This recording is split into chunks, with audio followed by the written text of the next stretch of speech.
guys. Perkenalkan, kami dari kelompok 3 akan menjelaskan terkait dengan etika dalam pelayanan paliatif. Perkenalkan, saya Bernadetta Priil Sebura. Perkenalkan, saya Angelina Agustina Galeno. Perkenalkan, nama saya Raniana Berbara. Perkenalkan, nama saya Emerensiana Maru. Perkenalkan, nama lengkap saya Thomas Ironimus Avino. Perkenalkan, nama saya Maria Priscilla Po. Saya Ikan Suwati Marani Salahuddin. Dan saya Arkam. Yuk simak video berikut ini. Teman-teman, di video kali ini kita akan belajar tentang etik pelayanan dalam paliatif. Apa sih etik itu? Etik adalah kesepakatan tentang praktik moral, keyakinan, sistem nilai, standar perilaku individu atau kelompok, tentang penilaian terhadap apa yang benar dan apa yang salah, mana yang baik dan mana yang buruk, apa yang merugikan kejahatan, apa yang dikehendaki dan apa yang ditolak. Menurut Wikipedia 2008, etika keperawatan adalah kesepakatan atau peraturan tentang penerapan nilai moral dan keputusan-keputusan yang ditetapkan untuk profesi keperawatan. Sedangkan perawatan paliatif adalah kesehatan terpadu yang aktif menyeluruh dengan pendekatan multidisiplin yang terintegrasi. Hai teman-teman, setelah kita tahu definisi dari perawatan paliatif, yuk kita ketahui apa saja sih tujuan dari perawatan paliatif. Nah, yang pertama yaitu untuk mengurangi penderitaan pasien. Dan yang kedua, tentunya untuk memberikan kualitas hidup pasien meningkat. Dan yang ketiga, selalu kita berikan support sistem terbaik bagi pasien. Setelah kita tahu tujuan dari perawatan paliatif, yuk kita lihat prinsip apa saja sih yang ada dalam perawatan paliatif.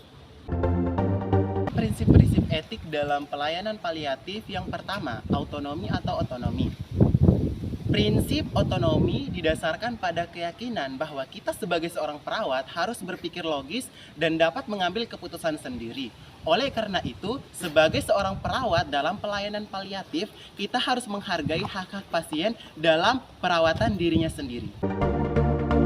Prinsip-prinsip yang kedua yaitu non-malefisiensi atau tidak merugikan. Pelayanan paliatif tidak menimbulkan bahaya atau cedera fisik dan psikologis pasien. Prinsip tidak merugikan atau non-malefisiensi dalam arti bahwa kita berkewajiban bila melakukan suatu tindakan agar jangan sampai merugikan orang lain.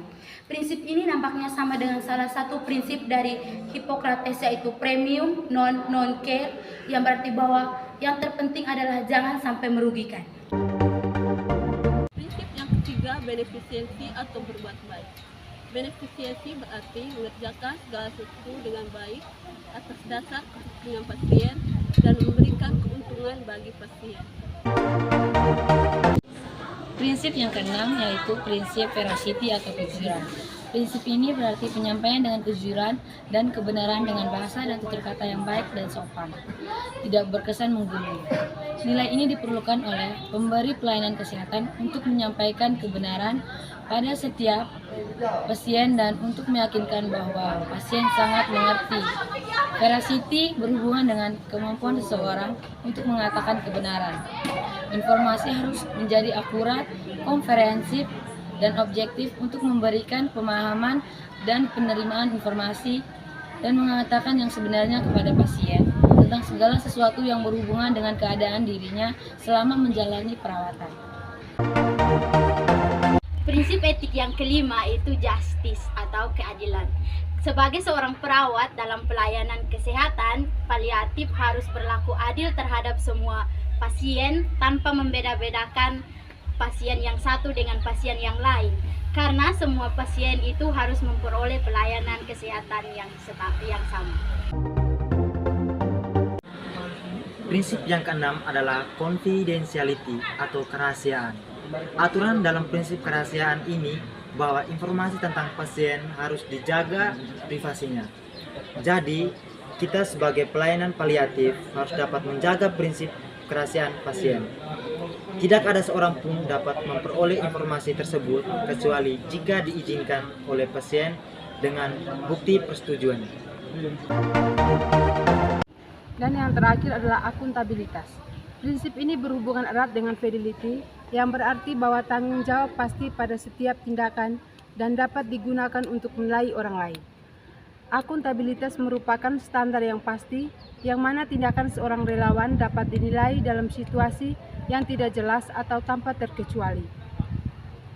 Secara moral, kita memulai sesuatu yang baik dengan melihat pada situasi untuk menemukan apa yang harus dilakukan berdasarkan konsekuensi apa yang akan dialami oleh orang terlibat jika tindakan tersebut dilakukan.